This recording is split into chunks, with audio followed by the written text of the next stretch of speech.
नमस्कार मित्रांनो, welcome back. मी सुहानी आणि दर वीकमध्ये आपण जे काही नवीन-नवीन टाईम टेबल बघतो, तर त्यानुसार यापुढच्या वीकचं जे काही टाईम टेबल असणार आहे, तर ते या ठिकाणी आहे. ऑलरेडी 9th ऑफ ऑगस्टपर्यंतचं टाईम टेबल किंवा काय-काय करायचं आहे होतं या पूर्ण वीकमध्ये, ते आपण मागच्या व्हिडिओमध्ये बघितलं होतं, मागच्या टाईम टेबलमध्ये बघितलं होतं. आणि आता आपण साधारणतः मंडेपासून म्हणजेच 10th ऑफ ऑगस्टपासून ते 16th ऑफ ऑगस्टपर्यंत काय-काय करायचं आहे, तर ते बघणार आहोत. आय होप की तुम्ही मागच्या टाईम टेबलमधल्या बऱ्याचशा गोष्टी कंप्लीट केल्या असतील. म्हणजे सगळ्याच होतील असं नाही, पण मॅक्सिमम गोष्टी कंप्लीट केल्या असतील. तर तुमचा काय स्कोर आहे म्हणजे 18 टास्क आपले असतात पर वीकमध्ये. तर त्यातले किती टास्क तुम्ही कंप्लीट केला आहे ते खाली कमेंट बॉक्समध्ये सांगू शकता. आणि खूप साऱ्या कमेंट्समुळेच आपण हे पुन्हा कंटिन्यू करतोय ही सीरीज.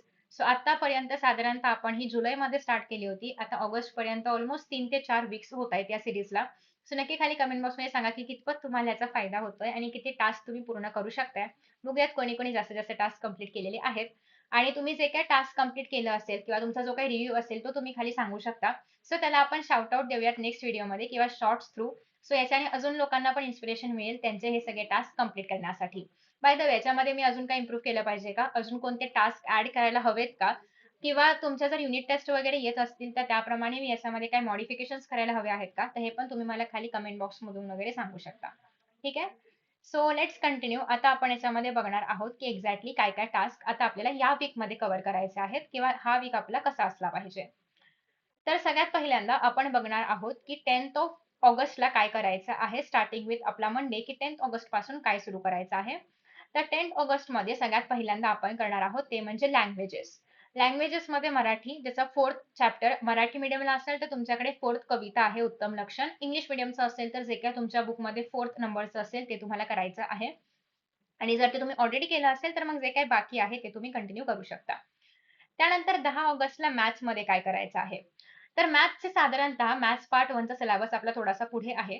त्याच्यामध्ये तुमचा जो 3rd चॅप्टर आहे मॅथ्स पार्ट 1चा वाला म्हणजे अरिथमेटिक प्रोग्रेशनवाला. तर तो जो आहे तर तो आपण ऑलरेडी स्टार्ट केला होता मागच्या वीकमध्ये आणि तो कंप्लीटही करायचा आहे. तर साधारणतः या वीकमध्ये तुम्ही तो पूर्ण कंप्लीट करणार आहात अलोंग विथ सगळे प्रॅक्टिस सेट्स वगैरे. तर मंडेला तुम्हाला त्या चॅप्टरला बघायचं आहे. त्यानंतर अजून काय करायचं आहे, तर त्यानंतर तुमच्याकडे आहे ते म्हणजे एस-एस-टी. एक मिनिट हे जरा माझ्या मागे हाईड होतंय. जराशी ॲडजस्टमेंट करूया आपण. येस. सो नेक्स्ट आहे ते म्हणजे एस-एस-टी म्हणजेच त्याच्यामध्ये आपल्याला काय करायचं आहे, इतिहासामधला आपला जो चॅप्टर आहे नेक्स्ट चॅप्टर, जो की असणार आहे 4th चॅप्टर. ऑलरेडी आपण 3rd पर्यंत हा सिलेबस पाहिलेला आहे. सो जो 4th चॅप्टर आहे तो तुम्हाला आता स्टार्ट करायचा आहे कलांचा चॅप्टर. थोडासा मोठा चॅप्टर असल्यामुळे तो हाल्फ तुम्ही याच्यामध्ये करणार आहात या म्हणजे या मंडेला आणि पुढचा हाल्फ आपण करणार आहोत थर्सडेला वगैरे. ठीक आहे. तर हे झालं मंडे बद्दल काय-काय करायचं आहे. तर मंडेमध्ये तुम्ही मराठीमधला एक चॅप्टर करणार आहात. त्यानंतर तुम्हाला मॅथ्स मधला जो 3rd चॅप्टर आहे त्याला पूर्ण करायचा आहे आणि मग इतिहासामधल्या 4th चॅप्टरचा पार्ट 1 करायचा आहे. नेक्स्ट आहे ट्यूसडे. ट्यूसडे म्हणजे 11 ऑगस्ट. 11 ऑगस्टला इंग्लिशचा चॅप्टर 4 जो कुठला चॅप्टर असेल तुमच्या बुकमधला 4th नंबरचा तर तो करायचा आहे. सायन्स पार्ट 1 मधला तुम्हाला 4th चॅप्टर जो आहे तर त्याला सुरुवात करायची आहे. सो आफ्टर दॅट नेक्स्ट आहे ते म्हणजे एस-एस-टी मध्ये काय करायचं आहे, तर एस-एस-टी मध्ये जिओग्राफी मधला जो 4th चॅप्टर आहे त्याचा पार्ट 1 करायचा आहे हवामानवाला.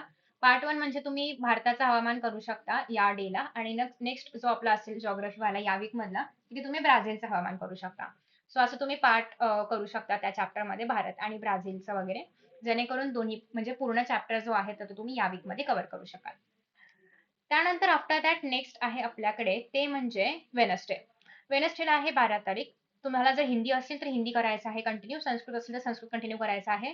दोन्ही पण असेल तर एक 12 तारखेला करा हिंदी किंवा संस्कृत आणि एक सॅटर्डेला करा. डिपेंड्स. आफ्टर दॅट नेक्स्ट आहे मॅथ्समध्ये काय करायचंय. तर मॅथ्स पार्ट 2 मधला जो आपला सेकंड चॅप्टर आहे पायथागोरसवाला तर त्याचा सेकंड पार्ट करायचा आहे म्हणजे जे प्रॅक्टिस सेट 2.2 असेल तर ते तुम्हाला करायचं आहे.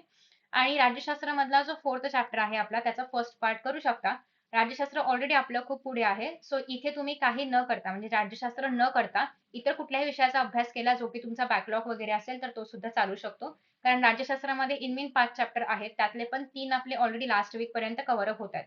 सो या ठिकाणी तुम्ही एखादा जो काही तुमचा बॅकलॉग वाला सब्जेक्ट असेल तो केला तरी पण चालणार आहे. ठीक आहे. म्हणजे जो ज्या विषयामधला काहीतरी करायचं बाकी आहे, आपल्या टाईम टेबलनुसार जर तुमच्यामध्ये काही करायचं बाकी असेल, तर तो बॅकलॉग वाला जो सब्जेक्ट आहे तो तुम्ही या ठिकाणी ऍड करू शकता इन्स्टेड ऑफ राज्यशास्त्र. ठीक आहे. कारण राज्यशास्त्र ऑलरेडी खूप पुढे आहे आपलं. सो तुम्ही असा ऍडजस्टमेंट तुमच्या टाइम टेबलमध्ये करू शकता. आफ्टर दॅट नेक्स्ट आहे ते म्हणजे थर्सडे. थर्सडेला तुम्ही मराठी व्याकरणामधला कुठला पण एखादा टॉपिक किंवा रायटिंग स्किल मधला कुठला पण एखादा टॉपिक आणि ते जर काही शिल्लक नसेल किंवा करायचं नसेल, तर या ठिकाणी पण तुम्ही एखादा बॅकलॉगवाला सब्जेक्ट ॲड करू शकता. सायन्स, मॅथ्स किंवा कुठल्याही ह्याच्यामधला घेऊ शकता.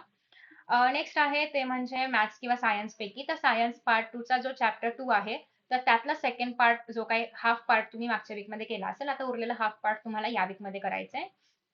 आणि इतिहासामधला मंडेला जो तुम्ही 4th चॅप्टर हाल्फ केला असेल, तो तुम्हाला आता या ठिकाणी अर्धा जो उरलेला पार्ट आहे, तो इथे करून त्याला कंप्लीट करायचा आहे. ठीक आहे. सो ते होणार आहे तुमचं या ठिकाणी थर्सडेला. आणि आफ्टर दॅट नेक्स्ट असणार आहे ते म्हणजे फ्रायडे. फ्रायडेला काय करू शकता? इदर यू हॅव ऑप्शन की तुम्ही इंग्लिशमधलं ग्रामर करा किंवा इंग्लिशमधलं रायटिंग स्किल करा किंवा हे दोन्ही पण करायचं नसेल, तर तुम्ही कुठला पण एखादा बॅकलॉगवाला सब्जेक्ट या ठिकाणी निवडू शकता. ज्याचा सिलेबस तुमचा मागे असेल, पण इतरांचा पुढे आहे असा कुठला पण. नेक्स्ट आहे मॅथ्स पार्ट 1 चा चॅप्टर 4 ला स्टार्ट करायचा आहे फायनान्शियल प्लॅनिंगला. कारण आणि जर तुमच्या युनिट टेस्टमध्ये पहिले 3च चॅप्टर येणार असतील, तर तुम्ही इथे नवीन चॅप्टर स्टार्ट करण्याऐवजी 3rd चॅप्टर पर्यंत जे कुठले चॅप्टर झालेले आहेत त्याची रिव्हिजन करू शकता. सो इधर तुम्ही या ठिकाणी 4th चॅप्टर स्टार्ट करा किंवा यू हॅव ऑप्शन की तुम्ही या ठिकाणी रिव्हिजन पण करू शकता झालेल्या चॅप्टर्सची. नेक्स्ट आहे ते म्हणजे जिओग्राफीचा जो 4th चॅप्टर आपण वरती पाहिला होता पार्ट 1 त्याचा पार्ट 2 तुम्ही आता या ठिकाणी करू शकता या डेला. ठीक आहे. आफ्टर दॅट नेक्स्ट आहे ते म्हणजे सॅटर्डे. आता सॅटर्डेमध्ये काय करायचं आहे, तर सॅटर्डेला हिंदी किंवा संस्कृतचा जो कुठला चॅप्टर बाकी असेल तो किंवा त्याचं जे पण व्याकरण, रायटिंग स्किल जे पण असेल ते. नेक्स्ट आहे सायन्स पार्ट 1 चा 4th चॅप्टर आपण ट्यूसडेला चालू केला होता. त्याचा पार्ट 1 तुम्ही ट्यूसडेला कराल. पार्ट 2 तुम्हाला करायचा आहे सॅटर्डेला.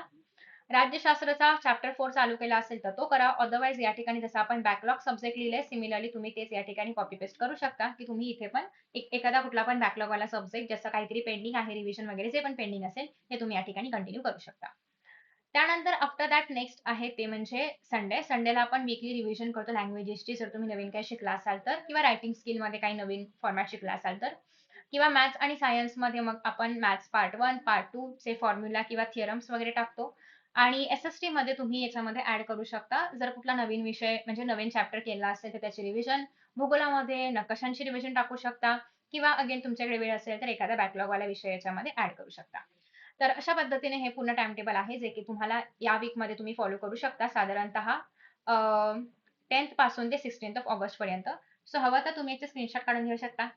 आणि मग हे जे टाईम टेबल आहे ते तुम्ही फॉलो करायचं आहे. ओके. अगेन याच्यामध्ये 18 टास्क आहे. आता 18 पैकी तुम्ही किती टास्क कंप्लीट करणार आहात ते मला खाली कमेंट बॉक्समध्ये सांगायचंय. अगेन ऑलरेडी सुरुवातीला सांगितल्याप्रमाणे की किती टास्क कंप्लीट झालेले आहेत ते पण सांगा, किती करणार आहात ते पण सांगा आणि तुम्हाला याचा बेनिफिट होतोय की नाही ते सुद्धा मला खाली कमेंट बॉक्समध्ये कमेंट करून सांगू शकता. होप सो की तुम्ही याचं स्क्रीनशॉट वगैरे जे आहे तर ते घेतलं असेल.